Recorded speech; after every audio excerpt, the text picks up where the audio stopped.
नमस्ते दोस्तों, स्वागत है आपका हमारे YouTube चैनल हिंदू कथाएं में। आज हम बात करने वाले हैं सोमनाथ मंदिर के इतिहास के बारे में। तो आइए जानते हैं सोमनाथ मंदिर का इतिहास। गुजरात प्रांत के काठियावाड़ क्षेत्र में समुद्र के किनारे सोमनाथ नामक विश्व प्रसिद्ध मंदिर में ये ज्योतिर्लिंग स्थापित है।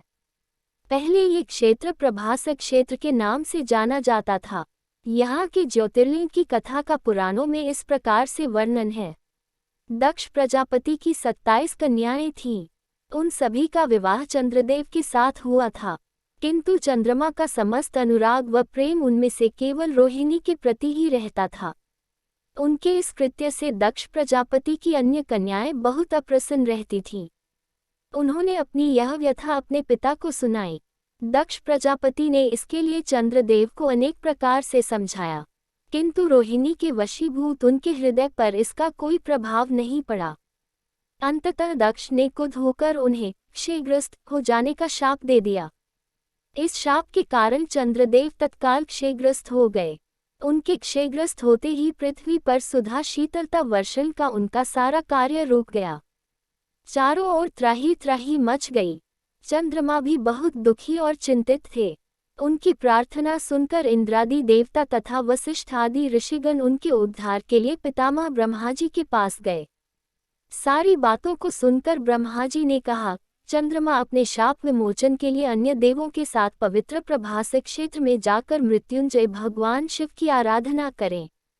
उनकी कृपा से अवश्य ही इनका शाप नष्ट हो जाएगा और ये रोगमुक्त हो जाएंगे। उनके कथनानुसार चंद्रदेव ने मृत्युंजय भगवान की आराधना का सारा कार्य पूरा किया। उन्होंने घोर तपस्या करते हुए 10 करोड़ बार मृत्युंजय मंत्र का जप किया।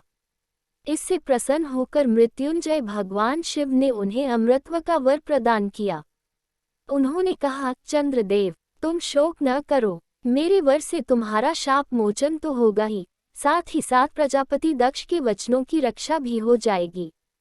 कृष्ण पक्ष में प्रतिदिन तुम्हारी एक एक कला क्षीण होगी, किंतु पुनः शुक्ल पक्ष में उसी क्रम से तुम्हारी एक एक कला बढ़ जाया करेगी। इस प्रकार प्रत्येक पूर्णिमा को तुम्हें पूर्ण चंद्रत्व प्राप्त होता रहेगा। चंद्रमा को मिलने वाले इस वरदान से सारे लोकों के प्राणी प्रसन्न हो उठे। सुधाकर चंद्रदेव पुनः 10 दिशाओं में सुधा वर्षण का कार्य पूर्ववत करने लगे।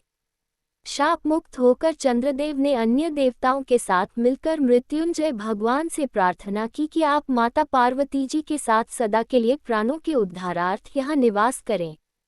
भगवान शिव उनकी इस प्रार्थना को स्वीकार करके ज्योतिर्लिंग के रूप में माता पार्वती जी के साथ तभी से यहाँ रहने लगे। पावन प्रभासक क्षेत्र में स्थित इस सोमनाथ ज्योतिर्लिंग की महिमा महाभारत, श्रीमद्भागवत तथा स्कंद पुराण आदि में विस्तार से बताई गई है। चंद्रमा का एक नाम सोम भी है।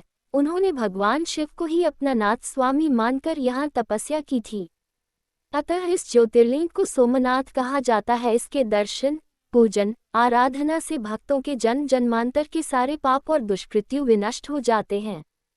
वे भगवान शिव और माता पार्वती की अक्षय कृपा का पात्र बन जाते हैं। मोक्ष का मार्ग उनके लिए सहज ही सुलभ हो जाता है। उनके लौकिक पारलौकिक सारे कृत्य स्वयमेव सफल हो जाते हैं। भारतीय उपमहाद्वीप के पश्चिम में अरब सागर के तट पर स्थित आदि ज्योतिर्लिंग श्री सोमनाथ महादेव मंदिर की छटा ही निराली है। ये तीर्थस्थान देश के प्राचीनतम तीर्थस्थानों में से एक है और इसका उल्लेख स्कंद पुराणम, श्रीमद्भागवत गीता, शिव पुराणम आदि प्राचीन ग्रंथों में भी है। वहीं ऋग्वेद में भी सोमेश्वर महादेव की महिमा का उल्लेख है। ये लिंग शिव के 12 ज्योतिर्लिंगों में से पहला ज्योतिर्लिंग माना जाता है। ऐतिहासिक सूत्रों के अनुसार आक्रमणकारियों ने इस मंदिर पर 6 बार आक्रमण किया। इसके बाद भी इस मंदिर का वर्तमान अस्तित्व इसके पुनर्निर्माण के प्रयास और सांप्रदायिक सद्भावना का ही परिचायक है। 7वीं बार यह मंदिर कैलाश महामेरु प्रसाद शैली में बनाया गया है। इसके निर्माण कार्य से सरदार वल्लभभाई पटेल भी जुड़े रह चुके हैं। तो दोस्तों, ये था सोमनाथ मंदिर का इतिहास। ऐसे ही नए नए वीडियोस देखने के लिए जुड़े रहे हमारे साथ।